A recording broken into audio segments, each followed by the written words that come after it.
Hola, saludo cordial para todos. Seguimos dándole gracias a Dios por este espacio. Seguimos compartiendo el Evangelio de Mateo en el capítulo 9, donde dice la Escritura: Jesús perdona y sana a un paralítico. Después de esto, Jesús subió a una barca, pasó al otro lado del lago y llegó a su propio pueblo. Allí le llevaron un paralítico acostado en una camilla, y cuando Jesús vio la fe que tenían, le dijo al enfermo: «Ánimo, hijo, tus pecados quedan perdonados». Algunos maestros de la ley pensaron: «Lo que éste ha dicho es una ofensa contra Dios». Pero como Jesús se dio cuenta de lo que estaban pensando, les preguntó: ¿por qué tienen ustedes tan malos pensamientos? ¿Qué es más fácil decir: tus pecados quedan perdonados, o decir: levántate y anda? Pues voy a demostrarles que el Hijo del Hombre tiene autoridad en la tierra para perdonar pecados. Entonces dijo al paralítico: levántate, toma tu camilla y vete a tu casa. El paralítico se levantó y se fue a su casa. Al ver esto, la gente tuvo miedo y alabó a Dios por haber dado tal poder a los hombres. Jesús llama a Mateo. Jesús se fue de allí y vio a un hombre llamado Mateo, que estaba sentado en el lugar donde cobran los impuestos para Roma. Jesús le dijo: «Sígueme». Entonces Mateo se levantó y lo siguió. Sucedió que Jesús estaba comiendo en la casa, y muchos de los que cobraban impuestos para Roma y otra gente de mala fama llegaron y se sentaron también a la mesa junto con Jesús y sus discípulos. Al ver esto, los fariseos preguntaron a los discípulos: «¿Cómo es que su maestro come con cobradores de impuestos y pecadores?». Jesús lo oyó y les dijo: «Los que están buenos y sanos no necesitan médicos, sino los enfermos. Vayan y aprendan el significado de estas palabras. Lo que quiero es que sean compasivos y no que ofrezcan sacrificio, pues yo no he venido a llamar a los justos, sino a los pecadores». La pregunta sobre el ayuno.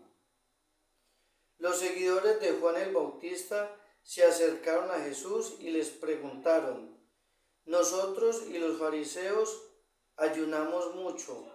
¿Por qué tus discípulos no ayunan?». Jesús les contestó: «¿Acaso pueden estar tristes los invitados a una boda mientras el novio está con ellos? Pero llegará el momento en que se llevarán al novio, entonces sí ayunarán. Nadie arregla un vestido viejo con un remiendo de tela nueva, porque el remiendo nuevo se encoge y rompe el vestido viejo, y el desgarro se hace mayor. Ni tampoco se echa vino nuevo en cueros viejos, porque los cueros se revientan y tanto el vino como los cueros se pierden.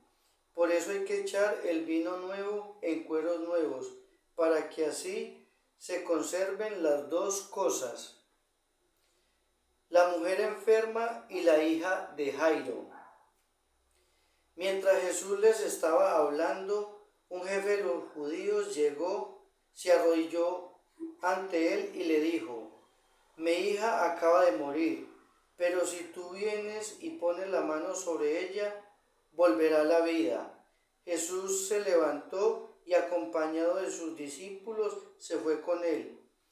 Entonces una mujer que desde hacía 12 años estaba enferma con derrame de sangre se acercó a Jesús por detrás y le tocó el borde de la capa, porque pensaba: «Tan solo con que llegue a tocar su capa quedaré sana».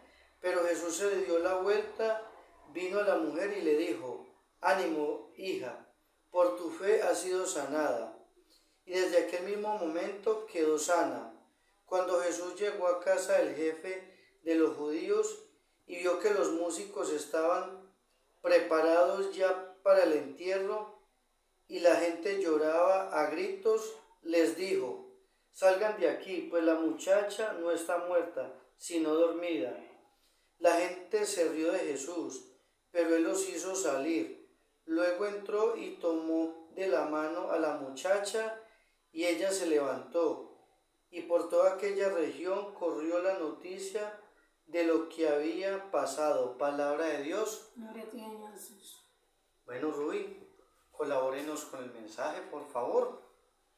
Jesús sigue demostrando que es el enviado de Dios, porque sigue revelando el amor del Padre por medio de sanaciones físicas y espirituales. En este caso, cura al paralítico. Se pone en manifiesto que los maestros de la ley no eran más que unos falsos profetas, que la misericordia no estaba en ellos, reprochando los grandes prodigios de Jesús. Tomemos una reseña de la palabra, donde dice que los escribas y los sacerdotes de la época pensaban que Jesús hacía esas grandes señales, diciendo que él hacía todo esto por orden del mismo Satanás. Diciéndolo en términos de estos tiempos, Jesús los deja sin palabras, expresándoles que Él tiene autoridad para perdonar pecados y que ellos se rigen solo por ritualidades y sacrificios ridículos que no sirven para nada.